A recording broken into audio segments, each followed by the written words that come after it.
kepada Pak Iwan terkait gini Pak. Jadi kita berusaha menerapkan 3 budaya di sekolah ini. Yang pertama budaya kewirausahaan, kemudian budaya kerja dan budaya industri. Kita mengupayakan budaya ini memang terinternalisasi di luar sekolah anak-anak dan guru. Jadi dari sekolah kita sudah berusaha untuk membuat program-program, di antaranya itu ada TEFA, kemudian ada juga kita datangkan guru tamu agar guru tamu dari perusahaan ya.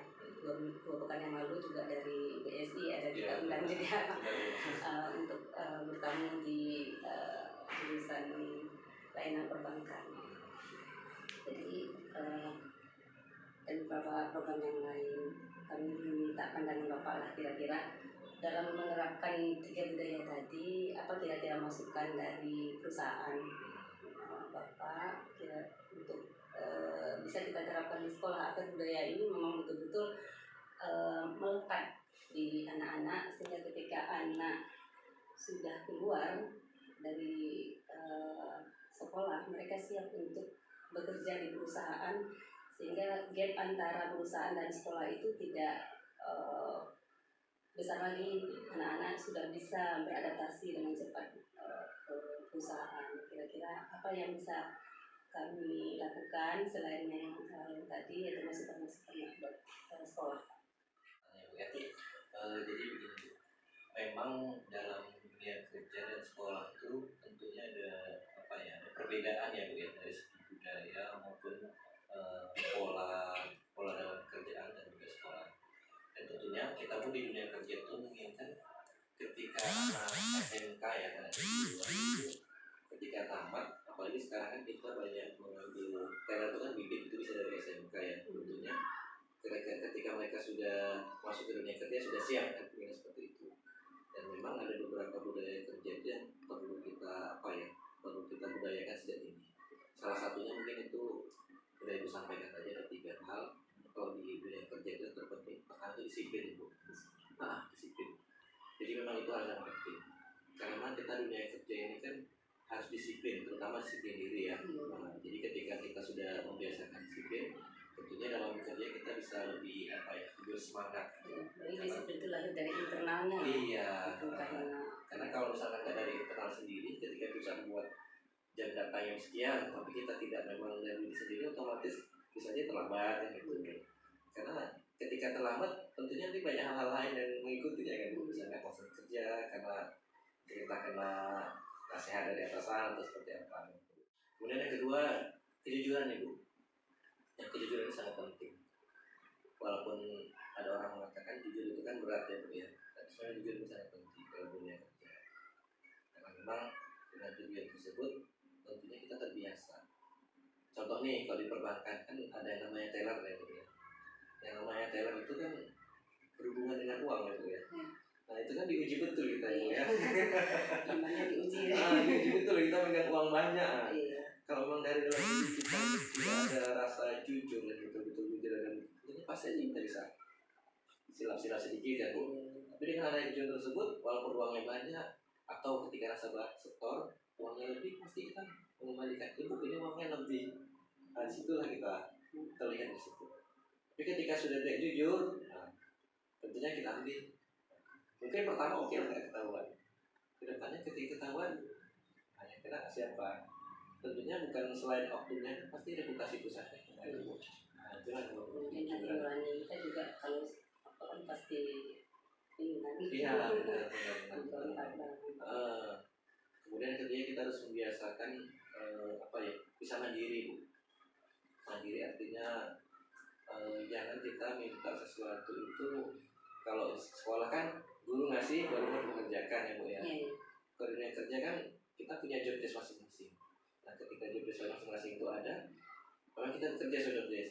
Cuma tidak menutup kemungkinan ketika ada pekerjaan lain dan memang itu kita ada hobi di situ kan tidak masalah di situ. Kita bisa membantu, artinya itu bisa bentuk kolaborasi kan dengan yang kawanan sebelah. Jadi harus ada kebiasaan seperti itu agar ketika kita bekerja itu kita tidak monoton. Karena inisiatif. Jadi inisiatif. Jadi jangan sampai harus disuruh dulu semua atasan baru kerjakan, disuruh atasan tapi ada inisiatif. Ketika ini ada kerjaan memang sudah selesai, ada kerjaan lain yang kira-kira bisa dikerjakan, kita kerjakan. Dan tentunya tidak luar dari apa yang dari koridor yang ada gitu. Karena kan memang sebenarnya perusahaan itu tidak mengikat kita harus bisa ini aja gitu kan, kok bisa bantu yang lain, kan ada nilai lebih untuk diri kita gitu. Artinya pun perusahaan akan memandang lebih gitu, oh kita ada kemampuan ini. Mungkin ada yang hobi jadi MC, bisa ketika ada acara-acara jadi MC gitu kan. Jadi ketika kita masuk dunia kerja, kita tidak terkejut. Dunia kerja itu kalau dari luar nampaknya kan bagus ya, kita di dalamnya kan nggak tahu kan, dengan berbagai macam karakter gitu. Tapi ketika kita bisa berbaur, bisa bekerja sama dengan orang lain, kemudian bisa saling support, bisa ngasih masukan, itu pasti akan dapat dengan lebih ketika kita bekerja. Jadi mungkin dari semenjak SMK kita harus membiasakan itu sih Bu. Makanya sekarang kan kurikulum itu merdeka belajar ya Bu ya. Jadi sesuatu diberi kebebasan ya Bu ya. Artinya kebebasan yang positif kan, mengembangkan dirinya sendiri gitu. Karena kalau ketika kita di perbankan itu tidak mesti yang jurusan ini jurusan perbankan masuk itu tidak. Jadi semua jurusan bisa masuk situ ya, tergantung ini ya. Yang penting di luar ini perawat sambilan atau dokter pun bisa. Tapi kalau masih kayak ekstra bisa. Bahkan terkadang kita kuliah itu kan di awalnya itu hanya mencari kawannya kan. Oh kawannya sini banyak di sini. Tapi dikerjakan tidak seperti itu. Kadang dunia kerja itulah muncul sama kita.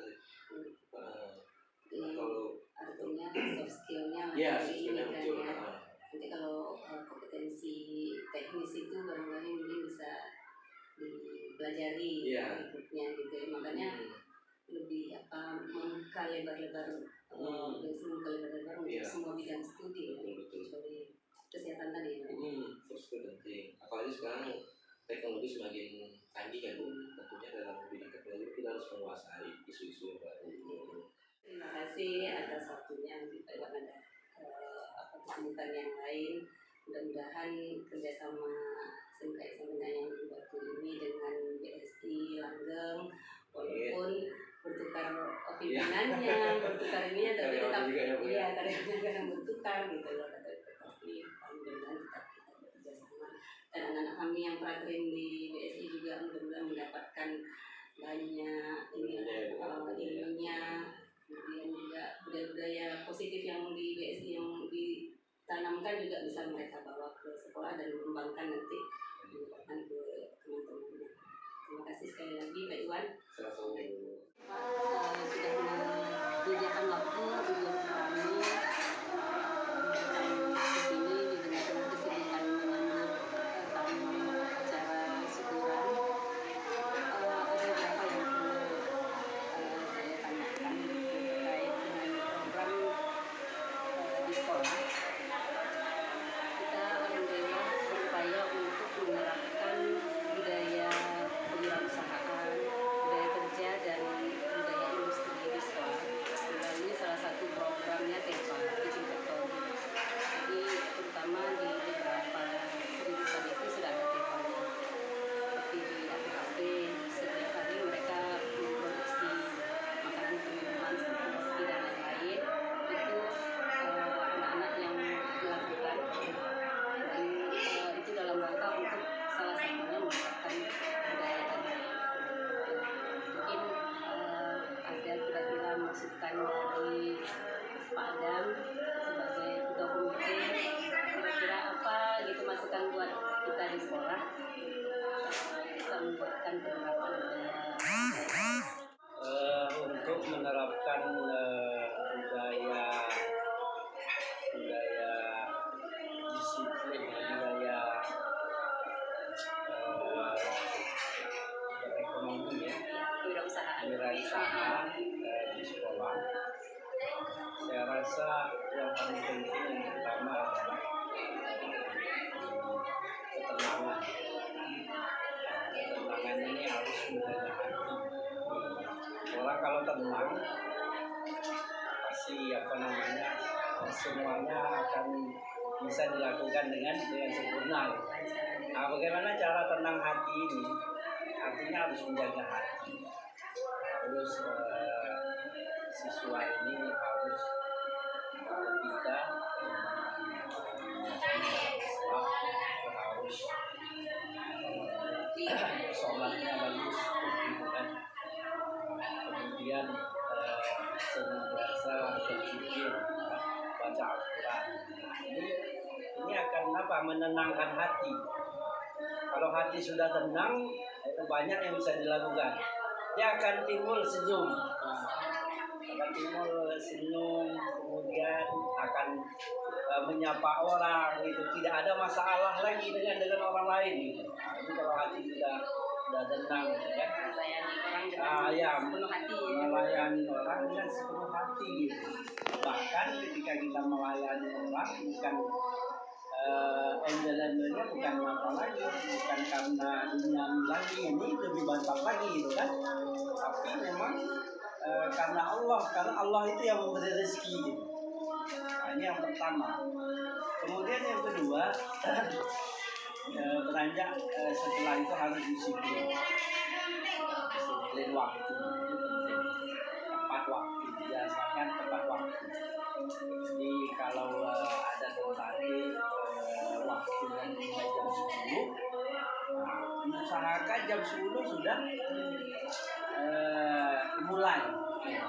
Jadi siswa jam 10 sudah berada di situ, bahkan sebelumnya sudah siap-siap. Karena dengan kita tepat waktu, ini menunjukkan bahwa kita siap untuk bekerja, kita siap untuk menghadapi tantangan-tantangan dengan tepat waktu. Karena kita mengajarkan tepat waktu. Kemudian juga yang sangat pentingnya budaya hiburan ini sangat penting. Karena kalau sudah jujur, itu orang bos kita atau kita bekerja dengan orang lain, orang akan senang dengan kita. Karena percaya dengan apa yang telah diberikan tanggung jawab, diberikan amanah, mereka percaya. Kalau sudah kepercayaan ini sangat baik, ini yang diterapkan oleh Rasulullah, oleh jujur. Karena Rasulullah menjujuran kepada Abu Bakar Siddiq, kejujuran ini sangat mahal sekali. Budaya ini yang bisa kita terapkan, tidak ada sedikit di dalam hati kita ini untuk menyeleweng gitu. Kejujuran, apalagi kalau kita sudah mengenal Allah Alhamdulillah.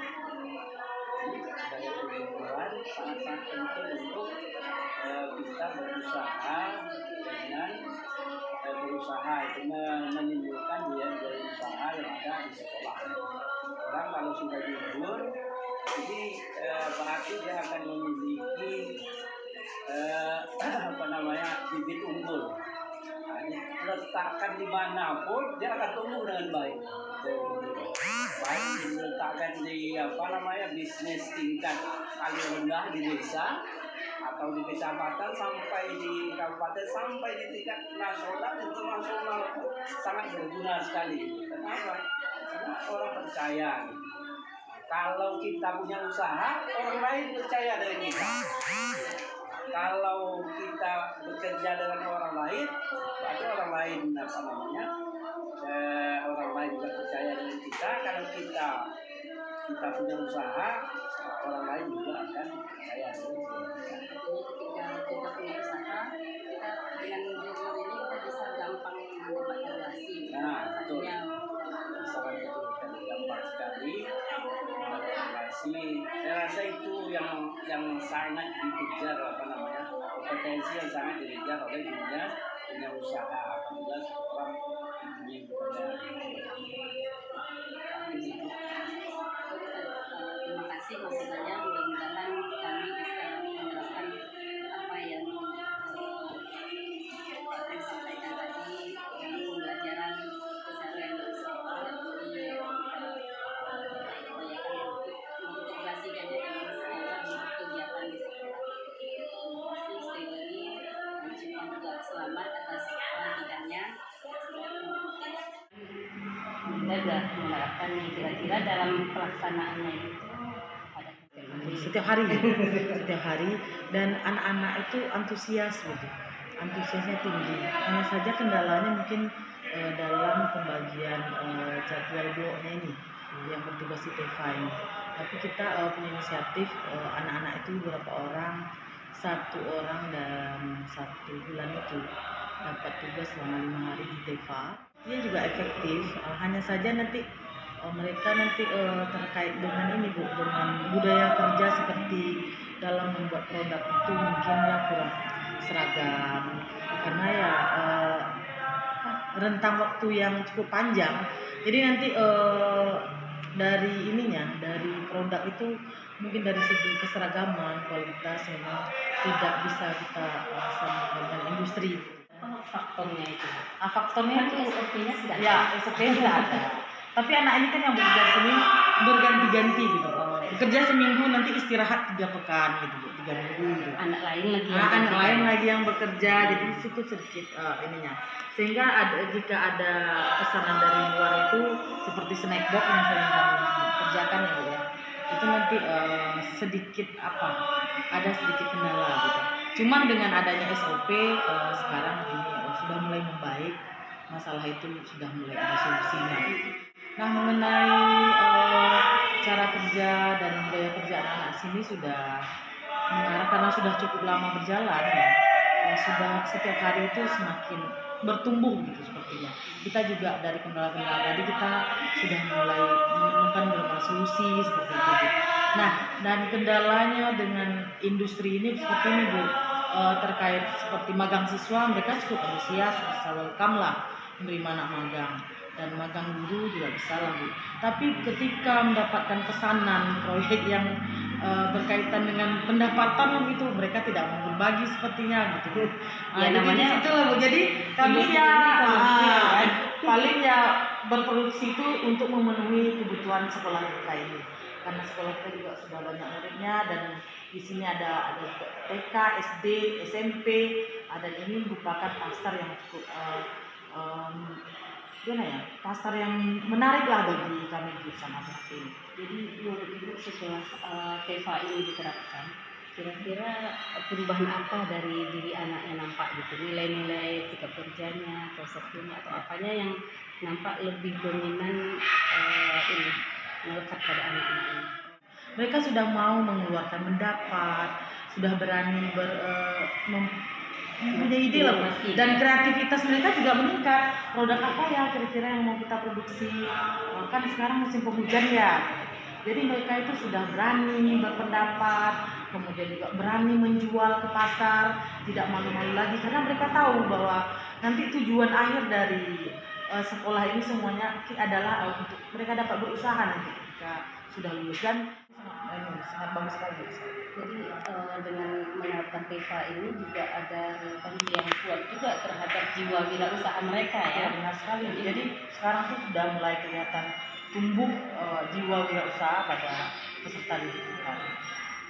Jadi kalau untuk tips untuk kita tertarik itu tentu kita lihat kita punya pemikiran yang terbuka gitu Bu. Ketika kita dapat pembelajaran dari workshop yang diadakan itu, kita ya memang serius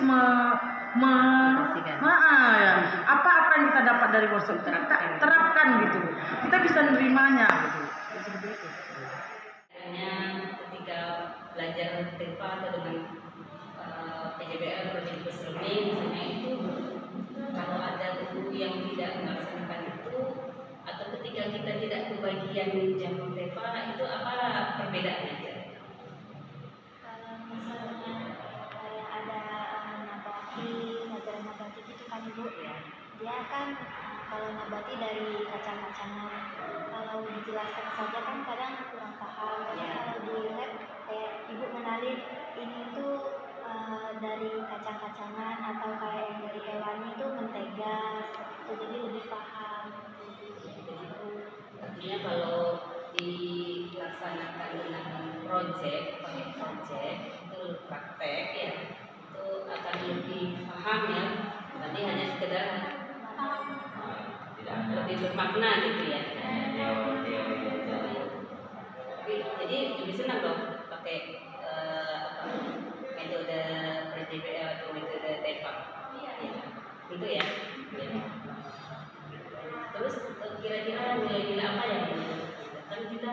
TEPA ini salah satunya kita buat agar budaya-budaya di industri yang nantinya mungkin kalau mau bekerja itu budaya-budaya industri itu bisa kita masukkan ke sekolah lewat pembelajaran TEPA. Artinya TEPA itu adalah miniaturnya industri. Kalau industri skala besar, kita skala kecil, ya. Itu membiasakan kita untuk bagaimana kita bersikap bekerja di TEPA. Seperti bagaimana gaya hidup industri. Apa kira-kira yang Bunda sudah dapatkan? Nilai apa gitu ya? Bisa kita dapatkan. Mudah untuk bergabung dalam tim. Oh, bisa bekerja sama ya. Bagi misalnya ada proyek harus selesai jam segini, jadi kita bisa lebih cepat dibandingkan dengan kerja sendiri kan kurang apa ya, kurang dapat gitu. Tapi kalau kerja sama kan kita contoh nggak tahu nanti bisa nanya sama atau bisa kita tanya sama teman kelompok lain. bagi-bagi kerja ya. Kerja.